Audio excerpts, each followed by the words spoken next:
270 ईसा पूर्व में अशोक राजा बन गए थे। भारतीय इतिहास में कुछ ही ऐसे शासक हैं जिनको उनकी महानता के लिए याद किया जाता है। सम्राट अशोक उनमें से एक हैं। वो मौर्य वंश के तीसरे शासक थे जिन्होंने लगभग 36 वर्षों तक पूरे भारतीय उपमहाद्वीप पर शासन किया। अपनी शुरुआती दौर में वो एक क्रूर और हिंसक सम्राट के रूप में जाने जाते थे। बौद्धिस्ट किताबों में दिया गया है कि अशोक ने अपने 500 अधिकारियों को अपने हाथों से काटा था। उसने अपने 99 भाइयों को भी मार दिया। उस समय उनको चंडा अशोक कहा जाने लगा था, लेकिन कलिंगा युद्ध में हुए नरसंहार ने सम्राट अशोक की अंतरात्मा को हिला दिया। उनको एक क्रूर शासक से एक अहिंसक और शांति प्रिय सम्राट में बदल दिया।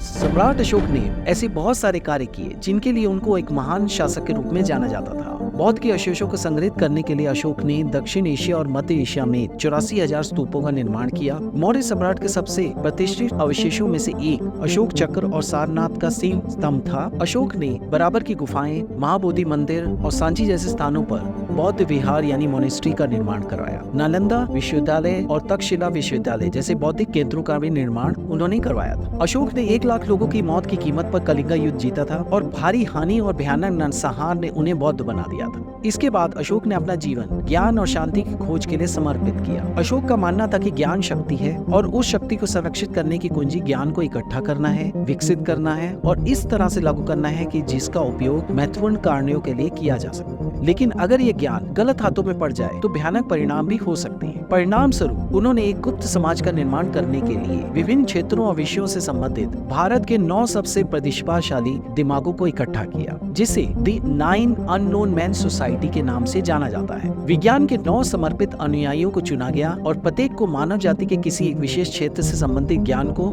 संकलित करना। इस समूह में हर समय 9 लोग होते थे। इन 9 अज्ञात व्यक्तियों को अनंत काल के लिए अपनी स्थिति को गोपनीय बना के रखने को कहा गया, जिन्होंने दुनियादारी से खुद को अलग कर लिया। केवल उन 9 व्यक्तियों को ही वैज्ञानिक सिद्धांतों और कुछ अन्य विषयों का अध्ययन करने और विकास करने की अनुमति थी, क्योंकि अशोक को डर था कि यदि सामान्य मनुष्य को ये ज्ञान दिया गया तो वे इसका उपयोग विनाश के लिए करेंगे। और इसे संरक्षित और बेहतर बनाने के लिए 9 लोगों में से प्रत्येक व्यक्ति को जो पुस्तक दी गई थी उसमें उन्हें नई बातों को जोड़ना एवं पहले से संकलित ज्ञान को संशोधित यानी इम्प्रूव करना। इन रहस्यमय पुस्तकों में से कई विषयों का ज्ञान शामिल है, जिसमें से अधिकांश के बारे में आज भी हम नहीं जान पाए हैं पूरी तरह। 9 अज्ञात पुरुषों की कहानी पहली बार 1923 में टैलबॉट मुंडी ने एडवेंचर मैगजीन में प्रकाशित की। टैलबॉट मुंडी 25 वर्षों तक भारत में ब्रिटिश पुलिस बल के सदस्य थे। लेख लिखने से पहले उन्होंने काफी रिसर्च की। महान सम्राट अशोक द्वारा लिखी गई प्रतिलेख उनकी जांच का सबसे सहायक पहलू साबित हुए। उन्होंने अभिलेखों के आधार पर 9 व्यक्तियों द्वारा लिखी गई 9 पुस्तकों की एक सूची तैयार की। 9 ज्ञात पुरुषों के समुदाय को इस तरह से डिजाइन किया गया था कि यदि कोई सदस्य मृत्यु, बीमारी या अन्य कारणों से सदस्यता छोड़ देता है तो उसके स्थान पर एक योग्य सदस्य को उत्तराधिकारी के रूप में चुना जाएगा और समाज ठीक 9 सदस्यों के पैटर्न पे हमेशा जारी रहेगा। मुद्दा ये था कि समुदाय में हर समय 9 सदस्य होने चाहिए। लगभग 2000 वर्षों से द 9 अननोन मैन का समुदाय अस्तित्व में है। क्या एक मिथक है? हम आगे जानने की कोशिश करते हैं। इन 9 पुस्तकों में से पहली पुस्तक थी प्रचार यानी प्रोपेगेंडा। पहली किताब में human mindset and mind wash करने की विस्तृत जानकारी थी। इसको जानने वाला पूर्ण मानव जाति का माइंडसेट करके उनको अपने गुलाम बना सकता था, जनमत को नियंत्रित कर सकता था, मास ओपिनियन अपने अनुसार बदल सकता था। इसमें राजनीति का ज्ञान था।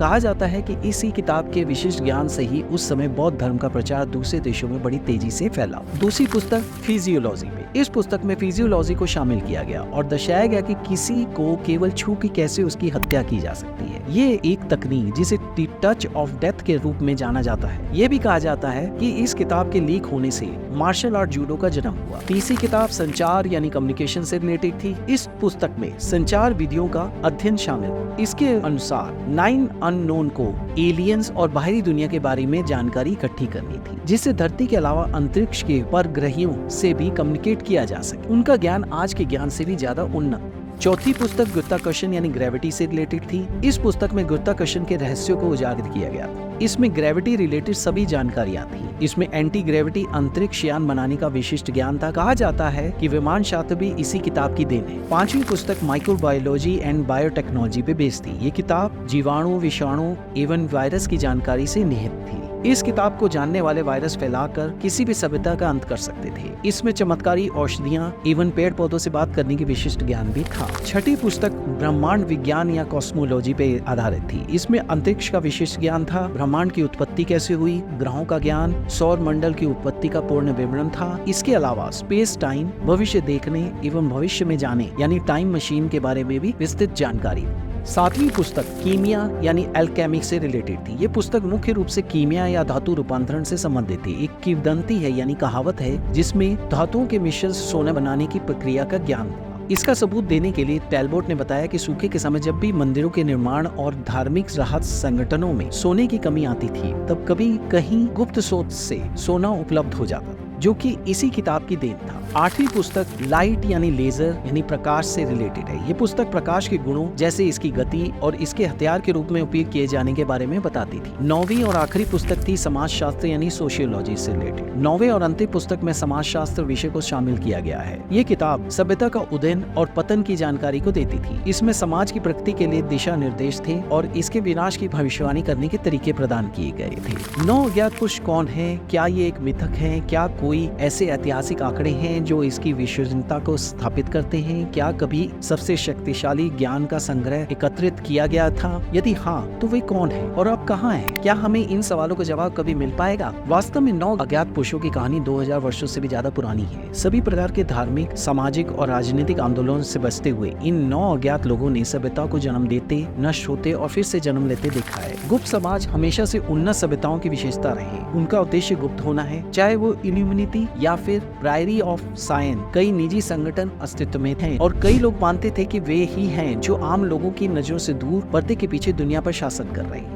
हालांकि जब भारत की बात आती है तो ऐसा प्रतीत होता है कि हमारे पास सबसे पुराने और सबसे शक्तिशाली गुप्त संगठनों में से एक, जिसे दी 9 अननोन मैन के नाम से जाना जाता है, जिसकी स्थापना लगभग 2000 साल पहले अशोक महान ने की थी। इसकी सत्यता को स्थापित करने के लिए मैं कुछ प्रमाण आपके साथ साझा करूं। ऐसा कई बार हुआ कि 9 अननोन मैन सोसाइटी का बाहरी दुनिया से संपर्क हुआ। पहला प्रमाण हमें मिलता है टॉकिंग ब्रॉन्ज हेड के तौर पे, बात करने वाला कांस्य सर। 1960 की किताब द मॉर्निंग ऑफ मैजिशियन के लेखक जैक्स बर्गियर एंड लुई पॉवेल्स ने दावा किया कि 9 अज्ञात पुरुष वास्तव में थे। पोप सिल्वेस्टर द्वितीय की कहानी उन्होंने अपनी पुस्तक में प्रस्तुत की थी। प्रथम फ्रांसीसी पोप के अनुसार पोप सिल्वेस्टर द्वितीय, जिसे गैरबर्ट के नाम से भी जाना जाता है, 920 में जन्मे गैरबर्ट ने एक रहस्यमय अभियान पर भारत की यात्रा की। अपनी यात्रा के दौरान उन्होंने 9 अज्ञात लोगों से मुलाकात की, जहां माना जाता है कि उन्होंने विभिन्न प्रकार के कौशल हासिल किए थे और आश्चर्यजनक क्षमताएं भी सीखी। उन्होंने ये भी सीखा था कि हाँ या ना में सवालों के जवाब देने के लिए कांसे का सिर कैसे बनाया जा सकता है। 9 अज्ञात पुरुषों से प्राप्त ज्ञान के आधार पर कई अन्य आश्चर्यजनक आविष्कार उन्होंने किए थे। हालांकि उनके मरने के बाद सारे आविष्कार नष्ट हो गए। इसमें भी कोई संदेह नहीं है कि एक अधिकृत शोधकर्ता को वेटिंगन लाइब्रेरी में उनसे रिलेटेड कुछ दिलचस्प चीजें मिली थी। अक्टूबर 1954 के Siberian journal computer and automation में एक टिप्पणी छपी थी, जिसमें लिखा था, हमें यह मानना चाहिए कि पोप सिल्वेस्टर द्वितीय असाधारण ज्ञान और सबसे उल्लेखनीय यांत्रिक कौशल और आविष्कारशीलता से संबंध थे। यानी इन बातों से पता लगता है कि पोप सिल्वेस्टर द्वितीय के पास कुछ असाधारण क्षमताएं थी जो उन्होंने भारत आने के बाद लोगों के सामने रखी। दूसरा प्रमाण हमें मिलता है विमान शास्त्र के रूप में। विमान शास्त्र जिसमें गुरुत्वाकर्षण विरोधी कानूनों के उपयोग के साथ अंतरिक्ष यान के निर्माण की प्रक्रिया दी गई थी। ये द 9 अननोन मैन द्वारा बनाया गया ग्रंथों में से एक है। ये ज्ञान लघिमा पर भी लागू होता है। जब कुछ पुस्तकें तिब्बत में खोजी गई, जहां भारत गुरुत्वाकर्षण विरोधी अध्ययनों को गंभीरता से लेने के लिए तैयार नहीं था, तो चीन ने घोषणा की थी कि इन ग्रंथों का उपयोग गुरुत्वाकर्षण विरोधी बल पर वैज्ञानिक अनुसंधान के लिए किया जाएगा। इसका एक और प्रमाण हमें 1860 में मिलता है, जब प्लेग और हैजा की बीमारी सारी दुनिया में फैल रही थी। हम सभी जानते हैं कि अलेक्जेंडर एमिल जीन यार्सिन ने दुनिया को हैजा और प्लेग से बचाया था। फिर भी एक कम ज्ञात तथ्य यह है कि उन्होंने मद्रास भारत की यात्रा की थी, जहां उन्होंने 9 अज्ञात पुरुषों के वंशजों से मुलाकात की और सीखा कि इम्यूनोटॉक्सिन कैसे बनाया जा सकता है, जिससे हैजा के इलाज के रूप में इस्तेमाल किया जा सकता है। माना जाता है कि गुप्त समाज को अशोक के शासनकाल के दौरान इस बात की जानकारी थी, लेकिन उन्होंने इसे गुप्त रखा कि उन्होंने रहस्य बनाए रखने का वादा किया। अतः जब 1890 में ये बीमारी इतनी गंभीर हो गई कि सहना मुश्किल हो गया, तो 9 अज्ञात पुरुषों अशोक के वंशजों ने यारसीन को इसके बारे में बताया। एक और तथ्य हमारे सामने आते हैं 19वीं शताब्दी में, जब फ्रांसीसी लेखक जैकोलियट की रचना में गंगा की पवित्रता के बारे में कुछ रहस्यों का उल्लेख किया गया। जैकोलियट कलकत्ता में फ्रांसीसी वाणिज्य दूत थे। उन्होंने कुछ अत्यंत महत्वपूर्ण भविष्य सूचक रचनाएं लिखी जो तुलनीय थी। उन्होंने मानव जाति के महान रहस्यों से संबंधित कई पुस्तकें भी लिखी। लुईस के अनुसार हर दिन संक्रामक रोगों से पीड़ित लाखों तीर्थयात्री गंगा के पानी में डुबकी लगाते हैं, लेकिन पवित्र नदी का पानी दूषित नहीं होता है। जैकोलियट ने सुझाव दिया कि 9 अज्ञात लोगों ने विकिरण द्वारा यानी रेडिएशन द्वारा स्टरलाइज करने की तकनीक का आविष्कार बहुत पहले ही कर लिया था। उन्होंने कहा कि गंगा नदी के तल में गुप्त मंदिर है जो विकिरण उत्पन्न करता है और पानी को शुद्ध करता है। उन्होंने दावा किया कि किसी अन्य नदी में ये शानदार संपत्ति नहीं है। उनके अजीब गुणों का श्रेय इस तथ्य को दिया जाता है कि उसमें बैक्टीरियोफेज होता है। जैकोलियट स्पष्ट रूप से कहते थे कि सोसाइटी ऑफ 9 वास्तव में अस्तित्व में थी और इसे और अधिक दिलचस्प बनाने के लिए वो इस संबंध में कुछ और तकनीकों का उल्लेख करते हैं जो 1860 में अकल्पनीय थे। हमें कुछ तथ्य और भी ऐसे मिलते हैं जिससे पता लगता है कि 9 अननोन मैन सोसाइटी एग्जिस्ट करती थी। 9 अज्ञात पुरुषों द्वारा लिखित पुस्तक वैमानिक शास्त्र में वायु गति, गुरुत्वाकर्षण, अंतरिक्ष यात्रा के बारे में कई रहस्य शामिल हैं। इसके अंदर कई परिकल्पनाएं की गई हैं कि प्राचीन भारत में हवाई जहाज थे जो उड़ सकते थे और अंतरिक्ष में यात्रा कर सकते थे, जैसे कि रामायण और महाभारत में दर्शाया गया है।